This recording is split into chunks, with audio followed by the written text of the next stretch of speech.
Olá, eu sou a Bianca da Ítalo Cidadania Italiana e no vídeo de hoje eu vou falar sobre análise de documentos e retificação de registros para o reconhecimento da cidadania italiana. Bom, depois que você reuniu todas as certidões necessárias para fazer o seu reconhecimento, chegou a hora de você analisar todos os dados daquelas certidões. A gente fez um vídeo falando quais são os documentos necessários para o reconhecimento da cidadania italiana. A gente vai deixar o link dele aqui no card para você assistir depois. Bom, a parte da análise de documentos é uma das partes mais importantes de todo o reconhecimento da cidadania italiana, porque é ela quem vai viabilizar o seu processo. Então não pode ter nenhuma incoerência, nenhuma informação desencontrada entre todas as certidões da sua linha de descendência da cidadania italiana. Essa análise precisa ser super criteriosa e você precisa analisar vírgula por vírgula de cada certidão, com muita atenção.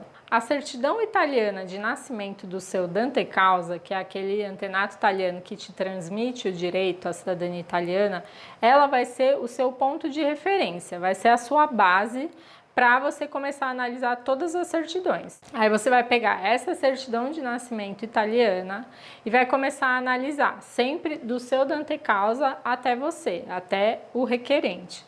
E vai pegar a certidão de casamento dele, se foi no Brasil ou na Itália, você vai bater as informações com a certidão de nascimento dele, italiana.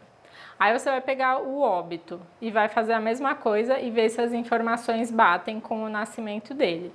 Você sempre vai ter que anotar o nome dele, o nome dos pais dele, se ele era viúvo ou casado, com quem ele era casado, se ele deixou filhos, quais são os filhos, quais as idades dos filhos e principalmente quantos anos ele tinha quando ele faleceu, porque é muito comum que uma terceira pessoa, às vezes funcionário da funerária, ia declarar aquele óbito e falava uma idade totalmente errada. Se você fizer as contas de quantos anos ele tinha no óbito para quando ele nasceu, muitas vezes não vai bater, e aí você tem que arrumar essa informação. E você vai fazer isso com todos os descendentes desse italiano, batendo sempre as informações com as gerações anteriores. Vai anotar todas as incoerências que você encontrar. Antigamente também era muito comum, como a maioria das pessoas eram analfabetas, elas não conseguiam verificar o que o escrivão tinha escrito ali na hora daquele registro. Então, por isso que a gente encontra muitos erros nas certidões antigas, principalmente. E uma outra coisa que acontece muito também são os que a gente ouve falar muito, os abrasileiramentos dos nomes. Então, por exemplo, o Giovanni virou João, o Giuseppe virou José. Mas o nosso entendimento sobre isso é que se você nasce com um nome, se você for para outro país, você não vai mudar o seu nome nesse outro país. Você vai nascer como Giovanni, você vai morrer como Giovanni. Então a gente sempre indica a corrigir isso. Então pega a certidão italiana e corrige de acordo com a certidão italiana. Aí você pode estar se perguntando, mas dá para entender que o Giovanni Mazzini é o mesmo João Mazzini? Até dá, mas como vai depender sempre da interpretação do oficial que vai analisar aquela documentação, é melhor sempre pecar pelo excesso e retificar tudo. Então, agora vamos lá para a parte de retificação dos registros. Se você encontrou alguma incoerência, alguma informação errada em uma das certidões, você vai pegar essa certidão, vai pegar a certidão que comprova o erro dela e vai levar até o cartório. Se a certidão que comprova o erro dessa certidão brasileira é a certidão italiana, essa certidão italiana que você vai usar como prova, ela tem que ser apostilada na Itália e traduzida para o português por um tradutor juramentado para ser utilizada como prova e para o cartório conseguir entender e ler as informações que estão escritas ali.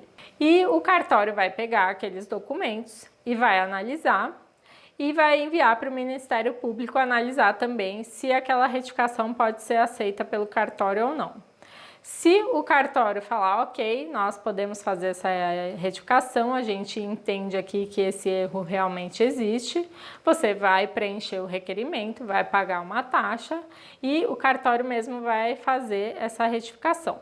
Essa retificação a gente chama de administrativa ou extrajudicial. Se o cartório negar ou se o cartório enviou para o Ministério Público e o Ministério Público negou essa retificação, porque eles entendem que o cartório não tem autonomia para fazer essa correção, você vai ter que contratar um advogado para o advogado pedir, fazer um requerimento, uma petição, para o juiz avaliar se aquela retificação é cabível ou não, né, de acordo com as provas que você vai entregar, e só o juiz vai poder dizer se vai ser aceito ou não. Essa retificação a gente chama de judicial. Se for aceito, se tiver tudo ok, o juiz vai fazer um mandado judicial e aí o advogado vai levar esse mandado para os cartórios envolvidos, né? Se você tiver mais de uma certidão para retificar, você já faz tudo junto e os cartórios vão assim proceder com essa retificação. A retificação sempre vai aparecer no final da certidão inteiro teor como uma averbação. E a dica aqui é, sempre que você retificar, você vai pedir uma nova via da certidão em inteiro teor e você vai checar se aquela retificação tá tudo certo, tudo de acordo com o que você pediu. Porque a gente já viu casos de ter que retificar a retificação. Então, falando de tempo, para as retificações administrativas, os cartórios costumam levar uma média de 1 a 3 meses. Para as retificações judiciais, aí leva uma média de 3 meses até 1 ano, depende muito da vara que cair, do número de retificações, não tem muito como prever.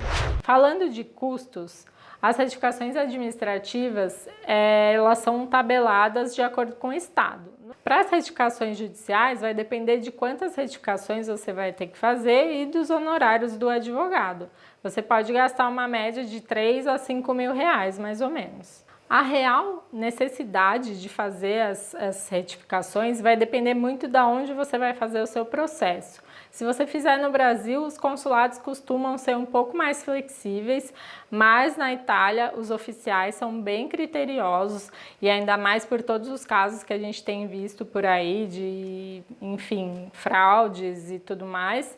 Eles estão cada vez mais rigorosos, então na dúvida é sempre melhor você ter tudo corrigido, tudo certo, para que o oficial na hora de analisar a sua documentação não tenha nenhuma dúvida que você descende daquele italiano e pode ter a sua cidadania reconhecida. Isso tudo é para você ter mais segurança, para você não perder tempo e nem dinheiro.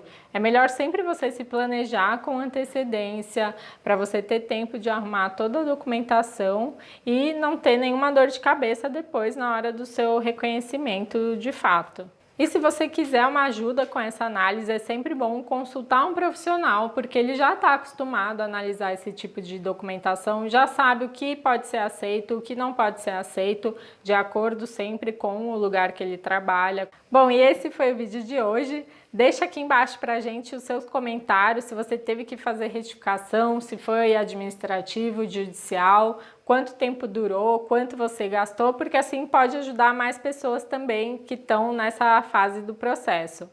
E se você gostou desse vídeo, deixa o seu like e se inscreve no nosso canal para acompanhar os próximos vídeos, que pode te ajudar muito no reconhecimento da sua cidadania italiana e os vídeos também sobre a vida aqui na Itália. A gente se vê! Tchau!